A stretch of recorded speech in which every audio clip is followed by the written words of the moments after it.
ವೀಕ್ಷಕರೇ, ಒಂದ್ ಕಾಲದಲ್ಲಿ ಮೋದಿ ಮತ್ತು ಟ್ರಂಪ್ ಈ ಇಬ್ಬರು ಮಹಾನಾಯಕರ ನಡುವೆ ಅತ್ಯುತ್ತಮವಾದಂತಹ ಸ್ನೇಹ ಇತ್ತು.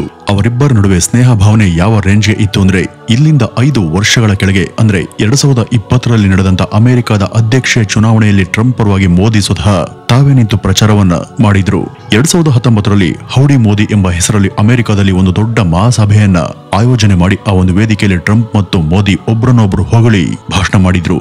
ಆದರೆ ನಂತರ 2020ರಲ್ಲಿ ಟ್ರಂಪ್ ಅವರನ್ನ ಗುಜರಾತ್ಗೆ ಆಹ್ವಾನಿಸಿ ನಮಸ್ತೆ ಟ್ರಂಪ್ ಎಂಬ ಹೆಸರಲ್ಲಿ ಮತ್ತೊಂದು ದೊಡ್ಡ ಸಭೆಯನ್ನ ಮೋದಿ ನಡೆಸಿದ್ರು. ಅಲ್ಲೂ ಕೂಡ ಒಬ್ಬರನ್ನೊಬ್ರು ಹಾಡಿ ಹೊಗಳಿ ಭಾಷಣವನ್ನ. ಈ ಎಲ್ಲ ಇವೆಂಟ್ಗಳ ಪರಿಣಾಮವಾಗಿ ಅಮೆರಿಕ ಮತ್ತು ಭಾರತ ನಡುವಿನ ರಾಜಕೀಯ ವೈಯಕ್ತಿಕ ಸಂಬಂಧಗಳೆರಡೂ ಕೂಡ ಇನ್ನಷ್ಟು ಬಲವಾಗಿ ಬೆಸೆದುಕೊಂಡು ಅಂತ ಎಲ್ಲರೂ ಭಾವಿಸಿದ್ರು. ಆದ್ರೆ ಈಗ ಯಾಕೋ ಪರಿಸ್ಥಿತಿ ಬದಲಾದಂತಿದೆ. ಕಾರಣ, ಇದೇ ಆಗಸ್ಟ್ 7ನೇ ತಾರೀಕು ಟ್ರಂಪ್ ಭಾರತಕ್ಕೆ 25% ಟಾರಿಫ್ ಅನ್ನ ಅಂದ್ರೆ ಸುಂಕವನ್ನ ವಿಧಿಸಿದ್ದಾರೆ. ಮತ್ತೆ ಇದೇ ಆಗಸ್ಟ್ 27ನೇ ತಾರೀಕು ಅಂದ್ರೆ ಬಹಳ ಮೊನ್ನೆ ಅದರ ಜೊತೆ ಇನ್ನೂ ಕೂಡ 25% ಹೆಚ್ಚುವರಿ ಟಾರಿಫ್ ಅನ್ನ ವಿಧಿಸಿದ್ದಾರೆ. ಹೀಗಾಗಿ ಒಟ್ಟು 50% ಸುಂಕಗಳನ್ನ ಭಾರತೀಯ ಉತ್ಪನ್ನಗಳ ಮೇಲೆ ಯುಎಸ್ಎ ಈಗ ವಿಧಿಸಿದೆ. ಹಾಗಾದ್ರೆ ಇಲ್ಲಿ ಪ್ರಶ್ನೆ ಏನು ಅಂದ್ರೆ, ಈ ಟ್ರಂಪ್ ಯಾಕೆ ಭಾರತದ ವಿರುದ್ಧ ಏಕಾಏಕಿ ಈ ರೀತಿ ಕೋಪಗೊಂಡು ಇಂಥ ಹೆಚ್ಚುವರಿ ಸುಂಕಗಳನ್ನ ವಿಧಿಸುತ್ತಿದ್ದಾರೆ ಅನ್ನೋದು. ಈ ಒಂದು ವಿಷಯದಲ್ಲಿ ಪಕ್ಕದ ರಷ್ಯಾ ಮತ್ತು ಚೀನಾದ ಪಾತ್ರ ಏನಿದೆ? ಭಾರತ ಯಾಕೆ ಈಗ ಟ್ರಂಪ್ ಮಾತಿಗೆ ಹಾಗೂ ಅವರ ಈ ಬಗೆಯ ನಿರ್ಧಾರಕ್ಕೆ ತಲೆಬಾಗ್ತಿಲ್ಲ? ಮತ್ತೆ ಈ ಒಂದು ಸುಂಕದ ಪರಿಣಾಮ ಭಾರತದಲ್ಲಿ ಯಾವ ಬಗೆಯ ಸ್ಥಿತಿಗತಿಯನ್ನ ತರಬಹುದು? ಈಗ ಅಮೆರಿಕ ಈ ರೀತಿ ಭಾರತದ ವಸ್ತು ಮತ್ತು ತಯಾರಿಕೆಗಳ ಮೇಲೆ ಈ ರೀತಿ ತೆರಿಗೆ ದಾಳಿ ಮಾಡಿರೋದು ಒಂದು ಗ್ಲೋಬಲ್ ನ್ಯೂಸ್ ಆಗಿ ಎಲ್ಲಾ ಕಡೆ ಚರ್ಚೆಗೆ ಒಳಗಾಗ್ತಿದೆ. ವೀಕ್ಷಕರೇ, ಇವೆಲ್ಲವನ್ನು ಕೂಡ ಇವತ್ತಿನ ಈ ಒಂದು ವಿಡಿಯೋದಲ್ಲಿ ಸಮಗ್ರವಾಗಿ ಮತ್ತು ವಸ್ತುನಿಷ್ಠವಾಗಿ ತಿಳಿಸುವಂತ ಪ್ರಯತ್ನವನ್ನ ಮಾಡ್ತೀನಿ. ವೀಕ್ಷಕರೇ, ಮೊದಲಿಗೆ ಈ ಒಂದು ಚಾರ್ಟ್ ಅನ್ನ ನೋಡಿ. ಇದ್ರ ಪ್ರಕಾರ ಟ್ರಂಪ್ 50% ಟಾರಿಫ್ಗಳನ್ನ ಕೇವಲ ಭಾರತ ಮತ್ತು ಬ್ರೆಜಿಲ್ ದೇಶಗಳ ಮೇಲೆ ಮಾತ್ರ ವಿಧಿಸಿದ್ದಾರೆ. ಉಳಿದ ದೇಶಗಳ ಮೇಲೆ ಅದು 30% ಒಳಗೇನೆ ಇದೆ. ಚೀನಾದ ಮೇಲೂ ಕೂಡ ಕೇವಲ 30% ಸುಂಕ ಇದೆ. ಈ ಮೊದಲ ಟ್ರಂಪ್ ತಮ್ಮ ಭಾಷಣಗಳಲ್ಲಿ ಚೀನಾವನ್ನ ಹೆಚ್ಚು ನಿಂದಿಸ್ತಾ ಮಾತಾಡ್ತಿದ್ರು. ಅಮೆರಿಕನ್ ಕಂಪನಿಗಳಿಗೆ ನಷ್ಟ ಆಗ್ತಿರೋದು ಈ ಚೀನಾದ ಉತ್ಪನ್ನಗಳಿಂದ ಅಂತ ಹೇಳ್ತಿದ್ರು. ಇವತ್ತು ಚೀನಾದಲ್ಲಿ ಗೂಗಲ್, ಯೂಟ್ಯೂಬ್, ವಾಟ್ಸ್ಆಪ್ ಗಳಂತ ಅಮೆರಿಕನ್ ಕಂಪನಿಗಳನ್ನ ನಿಷೇಧ ಮಾಡಿದ್ದಾರೆ. ಈ ಎರಡು ದೇಶಗಳ ನಡುವೆ ಇಷ್ಟೆಲ್ಲ ಅಂತರ ಇದ್ರೂ ಕೂಡ ಚೀನಾದ ಮೇಲೆ ಕೇವಲ 30% ಟಾರಿಫ್ ಇದೆ. ಆದ್ರೆ ಭಾರತಕ್ಕೆ ಮಾತ್ರ ಅದು 50% ಇದೆ. ಟ್ರಂಪ್ ಮೊದಲ ಬಾರಿ ಆಗಸ್ಟ್ 7ನೇ ತಾರೀಕು 25% ಸುಂಕವನ್ನು ವಿಧಿಸಿದಾಗ ಅದಕ್ಕೆ ಹೇಳಿದಂತ ಕಾರಣ ಏನು ಅಂದ್ರೆ, ಅಮೆರಿಕನ್ ಉತ್ಪನ್ನಗಳ ಮೇಲೆ ಭಾರತದಲ್ಲಿ ಹೆಚ್ಚು ತೆರಿಗೆಗಳಿವೆ. ಆದ್ರಿಂದ ಅಮೆರಿಕನ್ ಉತ್ಪನ್ನಗಳ ಬೆಲೆ ಇಲ್ಲಿ ತುಂಬಾ ಜಾಸ್ತಿ ಆಗ್ತಿದೆ.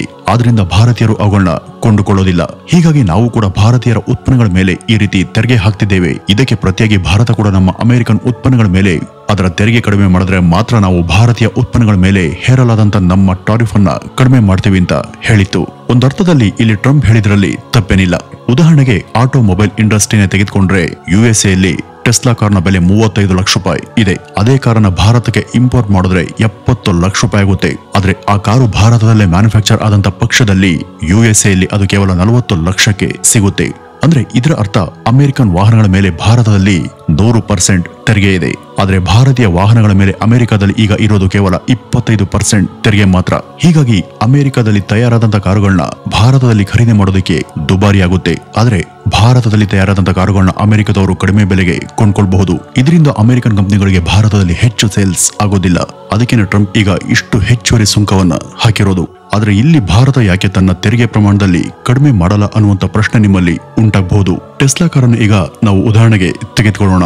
ಭಾರತ ತನ್ನ ತೆರಿಗೆ ತೆಗೆದ್ರೆ ಭಾರತದಲ್ಲಿ ಈಗಾಗಲೇ ಎಲೆಕ್ಟ್ರಿಕ್ ಕಾರು ತಯಾರಿಸುತ್ತಿರುವಂತಹ ಟಾಟಾ, ಮಹೀಂದ್ರ, ಎಂಜಿ, ಹ್ಯುಂಡೈ ಕಂಪನಿಗಳು ನಷ್ಟಕ್ಕೆ ಒಳಗಾಗುವಂತ ಸಂಭವ ಇದೆ. ಆಗ ಜನ ಎಲ್ಲರೂ ಕೂಡ ಟೆಸ್ಲಾ ಕಾರುಗಳನ್ನೇ ಖರೀದಿ ಮಾಡ್ತಾರೆ. ಇದರಿಂದ ಸ್ಥಳೀಯ ಕಂಪನಿಗಳ ಕಾರುಗಳು ಮಾರಾಟ ಆಗೋದಿಲ್ಲ. ಹೀಗಾಗಿ ಉದ್ಯೋಗದ ಅವಕಾಶಗಳಿಗೂ ಕೂಡ ಅದು ಅಲ್ಲಿ ಹೊಡೆತವನ್ನ ಕೊಡುತ್ತೆ.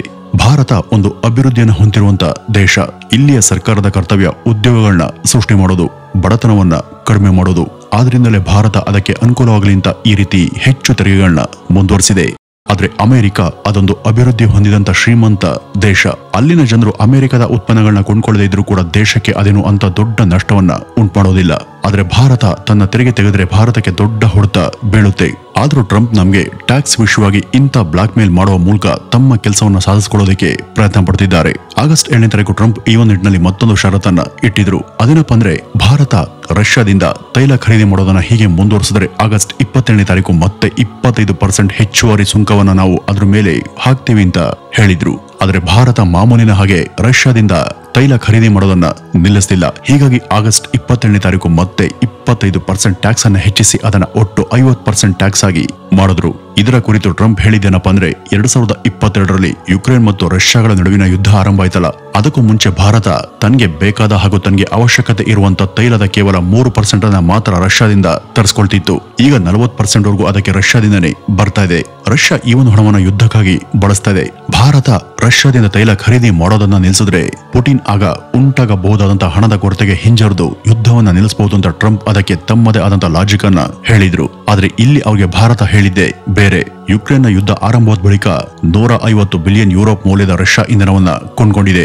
ಆದರೆ ಚೀನಾ 270 ಬಿಲಿಯನ್ ಯುರೋಪ್ ಮೌಲ್ಯದ ತೈಲವನ್ನ ಇದೇ ರಷ್ಯಾದಿಂದ ಕೊಂಡ್ಕೊಂಡಿದೆ. ಅಂದ್ರೆ ಭಾರತಕ್ಕಿಂತಲೂ ಕೂಡ 120 ಬಿಲಿಯನ್ ಅಷ್ಟು ಹೆಚ್ಚಿನ ಮೌಲ್ಯದ ಇಂಧನವನ್ನ ಚೀನಾ ಖರೀದಿ ಮಾಡಿದೆ. ಇದರ ಜೊತೆ ಇತರೆ ಯುರೋಪಿಯನ್ ಯೂನಿಯನ್ ದೇಶಗಳು ಕೂಡ 200 ಬಿಲಿಯನ್ ಯುರೋಪ್ ಮೌಲ್ಯದ ತೈಲವನ್ನ ಖರೀದಿ ಮಾಡಿವೆ. ಇದು ಭಾರತಕ್ಕಿಂತಲೂ ಕೂಡ ಸುಮಾರು 50 ಬಿಲಿಯನ್ ಅಷ್ಟು ಹೆಚ್ಚು.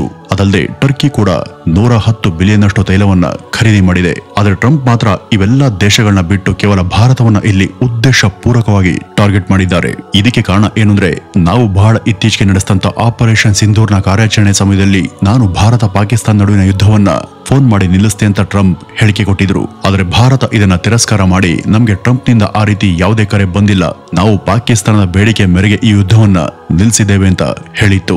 ಇದರಿಂದನೂ ಕೂಡ ಟ್ರಂಪ್ಗೆ ಭಾರತದ ಮೇಲೆ ಈಗ ಅಸಮಾಧಾನ ಬಂದಿರೋ ಹಾಗಿದೆ. ಇದ್ರ ಜೊತೆ ಅವ್ರಿಗಿರುವಂತಹ ಮತ್ತೊಂದು ಕಾರಣ ಏನಂದ್ರೆ, ಟ್ರಂಪ್ ಎಲ್ಲಾ ಕಡೆ ಹೋಗಿ ತನಗೆ ನೊಬೆಲ್ ಪ್ರಶಸ್ತಿ ಬೇಕು ಅಂತ ಒತ್ತಾಯಿಸ್ತಿದ್ದಾರೆ. ಆದರೆ ನಮ್ಮ ಭಾರತೀಯ ನಾಯಕರು ಯಾರು ಕೂಡ ಅದಕ್ಕೆ ಶಿಫಾರಸನ್ನ ಮಾಡದೇ ಇರೋದು.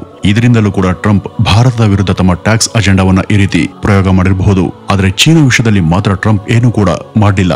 ಚೀನಾ ಕೂಡ ನಿರ್ಬಂಧಿತ ರಾಷ್ಟ್ರ ಆದಂತ ಇರಾನ್ನಿಂದನೂ ಕೂಡ ತೈಲವನ್ನ ತರ್ತಿದೆ. ಆದ್ರೂ ಟ್ರಂಪ್ ಚೀನಾ ವಿರುದ್ಧ ಏನೂ ಕೂಡ ಮಾಡ್ತಿಲ್ಲ.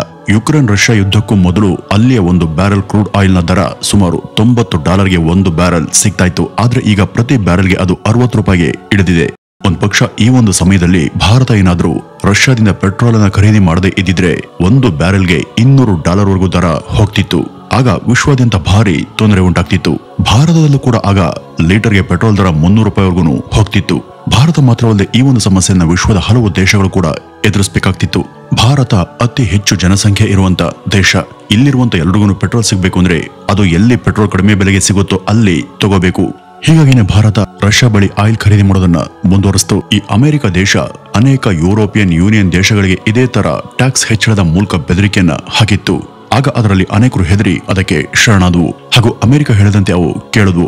ಜಗತ್ತಿನ ಇತರ ದೇಶಗಳನ್ನು ಕೂಡ ಇದೇ ರೀತಿಯಾಗಿ ಹೆದರಿಸೋದಕ್ಕೆ ಟ್ರಂಪ್ ಪ್ರಯತ್ನ ಪಟ್ರು. ಆದ್ರೆ ಭಾರತ, ಚೀನಾ, ಬ್ರೆಜಿಲ್ ಮಾತ್ರ ಅಮೆರಿಕದ ಈ ತಾಳಕ್ಕೆ ಕುಣಿಲಿಲ್ಲ. ಅದರಲ್ಲೂ ಚೀನಾ, ಅಮೆರಿಕ ಈ ಚೀನಾ ಮೇಲೆ ಎಷ್ಟೆಷ್ಟು ಟ್ಯಾಕ್ಸ್ ಅನ್ನು ಹಾಕಿತ್ತೋ ಅಷ್ಟೇ ಪ್ರಮಾಣದಲ್ಲಿ ತಾನು ಕೂಡ ಅಮೆರಿಕದ ವಸ್ತುಗಳಿಗೆ ಅದು ಟ್ಯಾಕ್ಸ್ ಅನ್ನ ಹಾಕ್ತಾ ಹೋಯಿತು. ಉದಾಹರಣೆಗೆ ಅಮೆರಿಕ ಚೀನಾದ ವಸ್ತುಗಳಿಗೆ 10% ತೆರಿಗೆಯನ್ನು ವಿಧಿಸಿದಾಗ ಚೀನಾ ಕೂಡ ಅಷ್ಟೇ ಮಟ್ಟದ ತೆರಿಗೆಯನ್ನ ಅಮೆರಿಕದ ಮೇಲೆ ಹೇರಿತು.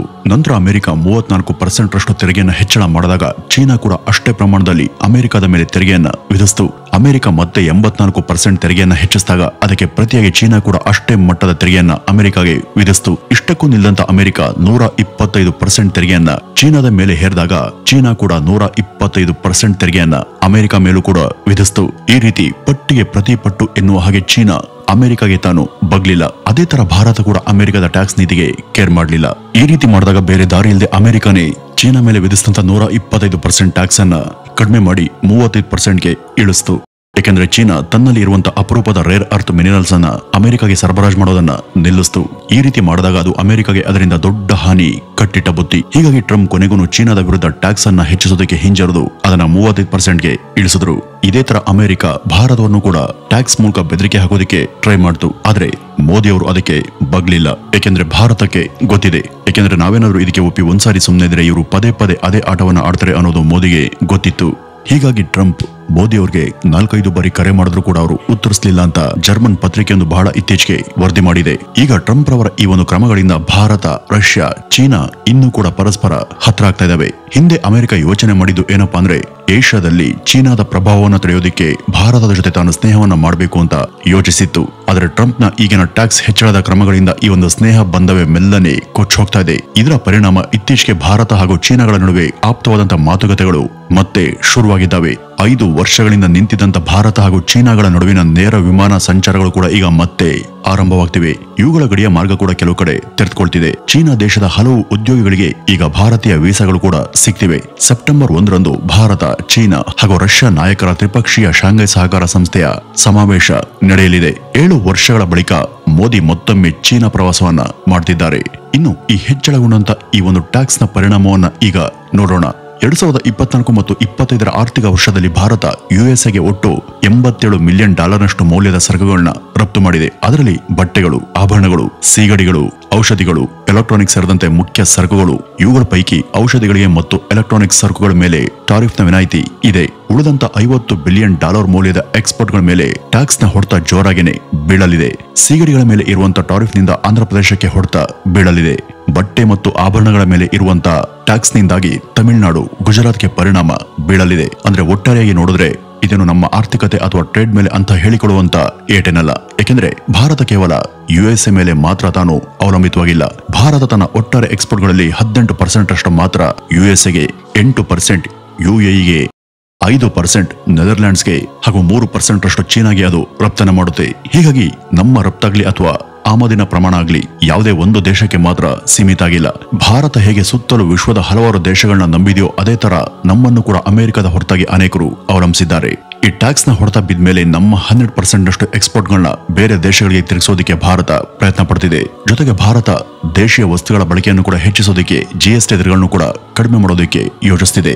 ಪ್ರಸ್ತುತ ಈಗ 5%, 12%, 18%, 28% ನಷ್ಟು ತೆರಿಗೆಯ ಸ್ಲ್ಯಾಬ್ಗಳಿದ್ದಾವೆ. ಇವುಗಳಲ್ಲಿ 5% ಮತ್ತು 18% ಉಳಿಸಿ ಉಳಿದಂತ ಸ್ಲ್ಯಾಬ್ಗಳನ್ನ ತೆಗೆದುಹಾಕುವ ಬಗ್ಗೆ ನಮ್ಮ ಸರ್ಕಾರ ಯೋಚಿಸ್ತಾ ಇದೆ. ಹಾಗಾಗಿ ಇಲ್ಲಿ ಸಾಕಷ್ಟು ಸರಕುಗಳ ಬೆಲೆ ಇನ್ನೇನು ಮುಂಬರುವಂತ ದಿನಗಳಲ್ಲಿ ಕಡಿಮೆಯಾಗಲಿದೆ. ಉದಾಹರಣೆಗೆ ಈ 28% ಜಿಎಸ್ಟಿ ಇರುವಂತ AC, TV, fridge, washing machine ಇವೆಲ್ಲವೂ ಕೂಡ ಬರೀ 18%ಗೆ ಬರುವಂತ ಸಾಧ್ಯತೆ ಇದೆ. ಹೀಗಾಗಿ ಟ್ರಂಪ್ನ ಯಾವುದೇ ಬಗೆಯ ಬೆದರಿಕೆಗೆ ಭಾರತ ತಲೆಬೋಗೋದಿಲ್ಲ. ಒಂದು ವೇಳೆ ಟ್ರಂಪ್ ಐಟಿ ಎಕ್ಸ್ಪೋರ್ಟ್ ಅಥವಾ ಔಷಧಿಗಳ ಮೇಲೂ ಕೂಡ ತನ್ನ ಟಾರಿಫ್ ಅನ್ನು ಹಾಕಿದ್ರೆ ಭಾರತಕ್ಕಷ್ಟೇ ಅಲ್ಲ, ಅದು ಅಮೆರಿಕಕ್ಕೂ ಕೂಡ ತೀವ್ರ ಹಾನಿಯನ್ನ ತರುತ್ತೆ. ಯಾಕೆಂದ್ರೆ ಕಡಿಮೆ ಬೆಲೆಗೆ ಉತ್ತಮ ಔಷಧಿ ಅಥವಾ ಸಾಫ್ಟ್ವೇರ್ ಸರ್ವಿಸ್ಗಳನ್ನ ಭಾರತ ಹೊರತು ಬೇರೆ ಯಾವುದೇ ದೇಶ ಕೊಡೋದಿಲ್ಲ. ಇದರಿಂದ ಟ್ರಂಪ್ ವಿಶೇಷವಾಗಿ 2 ಕ್ಷೇತ್ರಗಳನ್ನ ಟ್ಯಾಕ್ಸ್ ವಿಷಯವಾಗಿ ಟಚ್ ಮಾಡೋದಕ್ಕೆ ತುಂಬಾ ಹೆದರುತ್ತಾರೆ. ವೀಕ್ಷಕರೇ, ಅಂತಿಮವಾಗಿ ನಾವು ಈ ಎಲ್ಲಾ ಬಗೆಯ ಬೆಳವಣಿಗೆಗಳ ಬಗ್ಗೆ ಹೇಳೋದು ಏನಪ್ಪಾ ಅಂದ್ರೆ, ಟ್ರಂಪ್ ಎಷ್ಟು ದಿವಸ ಈ ಟ್ಯಾಕ್ಸ್ ನ ಬೆದರಿಕೆನ ಮುಂದುವರೆಸ್ತಾರೋ ಕಾದು ನೋಡಬೇಕು. ಭಾರತ ಈವರೆಗೂ ಕೂಡ ಚೀನಾ ತರ ಪ್ರತಿಯಾಗಿ ಅವರ ವಸ್ತುಗಳಿಗೆ ತನ್ನ ಟಾರಿಫ್ ಅನ್ನ ವಿಧಿಸ್ತಿಲ್ಲ. ಆದ್ರೆ ಟ್ರಂಪ್ ಇದೇ ತರಹ ನಮ್ಮ ಮೇಲೆ ಬೆದರಿಕೆಯನ್ನ ಮುಂದುವರೆಸಿದ್ರೆ ಭಾರತ ಕೂಡ ಪ್ರತಿ ದಾಳಿಯಾಗುವಂತ ಟಾರಿಫ್ನ ದರವನ್ನ ವಿಧಿಸಬಹುದು. ಈ ಬಗ್ಗೆ ಟ್ರಂಪ್ ಕೂಡ ತುಂಬಾ ಗಂಭೀರವಾಗಿ ಯೋಚಿಸಿ ಮುಂದಿನ ಹೆಜ್ಜೆಯನ್ನ ಇಡಬೇಕಿದೆ ಅಂತ ಹೇಳ್ತಾ ಇವತ್ತಿನ ಈ ಒಂದು ವಿಡಿಯೋವನ್ನ ಇಲ್ಲಿಗೆ ಮುಗಿಸೋಣ. ನಮಸ್ಕಾರ.